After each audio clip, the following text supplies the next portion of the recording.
ginnaaw loolu ñu xam ne woor weeru koor dafa am ñaari ponk bi ci njëkk mooy yéene. woor du xëy lekkoo naanoo jëm jant so rek de da nga koy yéene man lam yujmi siyaama qabla al fajri fala siyaama la.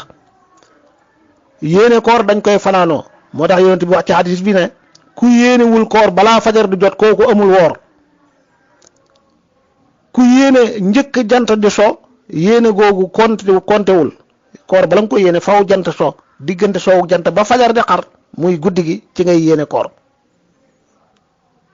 loolu nag kooruk farata ak kooruk naafila ci yam kooruk farata ak kooruk naafila lum ci doon da nga koy yéene balaa fajar di xar bu fajar xaree te yéene woo man lam yujmi siyaama qabla al fajri fala siyaama la. loolu wax la ju matale joo xam ne day làmboo farata làmboo naafila. boo demee ci muwattaw imam Malik xadiisu ibnu Omar daan wax ne laa yasuumu illa man ajmaa siyaama qabla al fajri ku yéene woon njëkk fajar rek yaa am koor. ku yéene woon njëkk fajar rek am na ci borom xam-xam ñu ne yéene koor mën naa ànd ak xaruk fajar gi jamono yi fajar di xar yaa ngi yéene comme yéene jullit na muy àndeek kàbbaru xarmal ba yéene jëf ju ne am di ànd ak soobu ci jëf ja waaye koor moom dañ laa may nga yéene ko njëkk fajar ga ngir tënku ci fajar gi loolu lu métti lay doon. beneen bi mooy alkafu anil muftiraat bàyyi mbooleem yi yàq koor te alhamdulilah ñu bëri xam nañ ko. kon kii woor bu góorgóorloo ba yéene te boppam ci yëpp yi yàq koor loolu mooy tegtale wéru kooram waaye na wat ndiku mukk di bokk ci awaamu naas di woor goo xam ne xiif ak mar dong la. koor goo xam ne du la tee sàggan du la tee sànk farata koor goo xam ne du la tee def bàkkaar du la tee wax lu dul dëgg du la tee lekk lu xaraam du la tee tooñ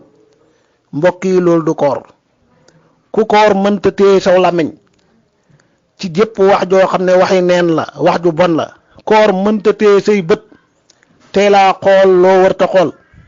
mënta tee say nopp dox sa digg diglu loo wërta diglu mënta tee say tànk fu la neex dem mënta tee say loxo lu la neex laal dëgg-dëgg yow wooroo sa xiif googu ak sa mar googu du la jariñ dara fa yàlla. moo tax fa sawmu an yasuuma kullu udwi an kulli ma yufdi fatan li sahwi dëgg-dëggi koor muy sawmul xawaas nga wooral bépp cër ci lépp loo xam ne lislaam da koy bañ. koor day lu rëy loo xam ne lim lay wan mooy yi daganoon nga soxlawoo ko lool lekk ak naan loo xiif loo mar da ngay muñ nga bàyyi ko ngir yàlla. waaw buñ la bàyyiloo yi daganoon kay ngir yàlla yu xaraam yaag yuñ sibiya taxatul ñuy wax nag. kon boo mënta woor kooru xawaasul xawaas wooral sa xol wooral say xalaat di muraqaba sa borom dootul jóg ci yàlla loolu boo ko mënul lu mu néew néew nga wooral sa juróom-ñaari cër yi wattandi ko ak moy wattandi ko ak càggan góorgóorlu ci jaamu yàlla. te bu koor gi di jeex loolu nekk jikko ci yow nga continuer di dund ak moom loolu mooy màndargaam la taxoon yàlla farataal koor yow am nga ko muy la'allakum tattaqun yàlla ñu ko defal te defal ko bépp jullit wasalaamu aleykum wa rahmatullahi wa barakaatu.